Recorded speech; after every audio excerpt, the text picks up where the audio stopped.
müəssisədə maliyyə məsələləri, maliyyə dayanıqlılığı mətbuat konfransı keçirildi və Xəbərə REAL hazırda mənim söhbətimdir. O, deməli, beynəlxalq İqlim siyasəti hub'ının rəhbəridir. Mr. Buna, welcome to Azerbaijan, and it's very interesting to get some remarks about the last press conference which I attended. Financial development for climate action. Could you please explain what is the financial development and what we can do for the next steps in the climate action? So, of course, what we're here talking about at COP29 in Baku, the major thing on the table is the new climate finance pledge. So countries are here to negotiate what is the amount of money that will be put on the table to help execute the goals of the Paris Agreement. So that's both to cut climate pollution and also adapt to the impacts of climate change and address the losses and damages that countries are experiencing from climate change. Those negotiations over a climate finance pledge hinge on a number of things. So obviously the need from developing countries to address the climate crisis is in the trillions. They're asking developed countries, rich countries, to come to the table with more than the $100 billion commitment that was put on the table for climate before. So there's a conversation that will happen here this week about what developed countries are going to commit to the climate finance pledge and the other steps that need to be taken to step up to the trillions of dollars that have to be mobilized to address the climate crisis. A part of this question is also about the shape of our international financial architecture. So this is, conversations that are happening in big spaces like the World Bank.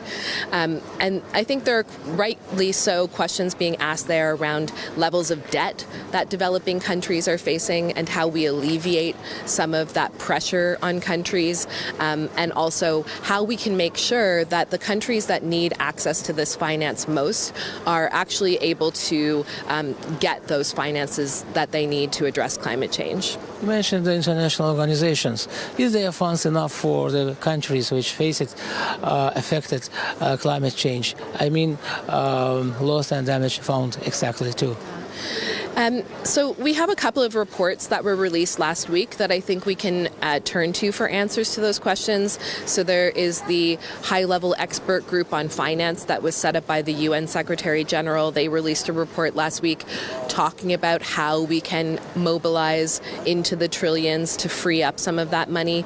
They also said that already about $1.7 trillion is being mobilized if we count all of the money going toward climate globally. So the money is there.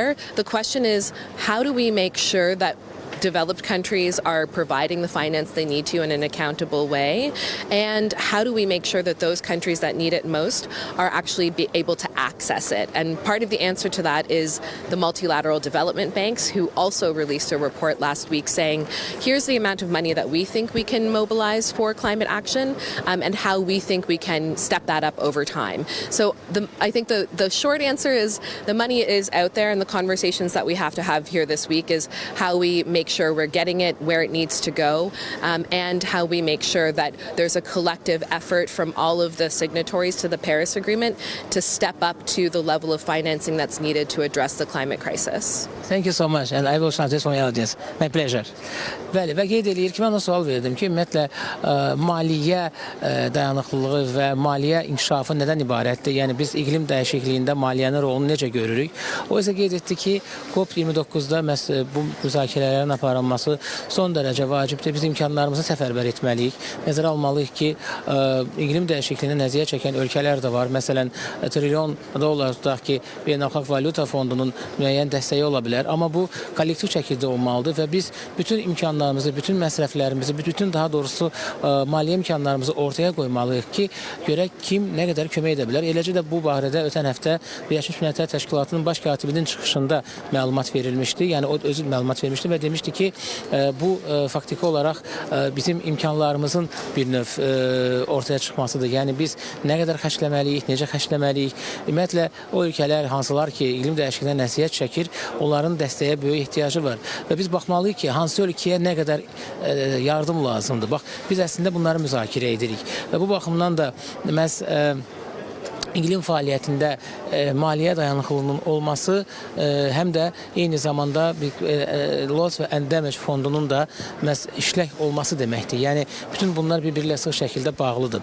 Bəli, Xəbərə REAL beynəlxalq iqlim siyasəti hub'ının rəhbəri bizim həmsöhbətimiz idi və bir qədər əvvəl elə onun da iştirakı ilə iqlim fəaliyyətində maliyyə dayanıqlılığı, maliyyənin rolu ilə bağlı demək yekun müzakirələri özündə əks etdirən mətbuat konferansı keçirildi. Biz isə yayımımızı davam etdiririk və COP29-un 8-ci günündən son xəbərləri sizə çatdıracağıq.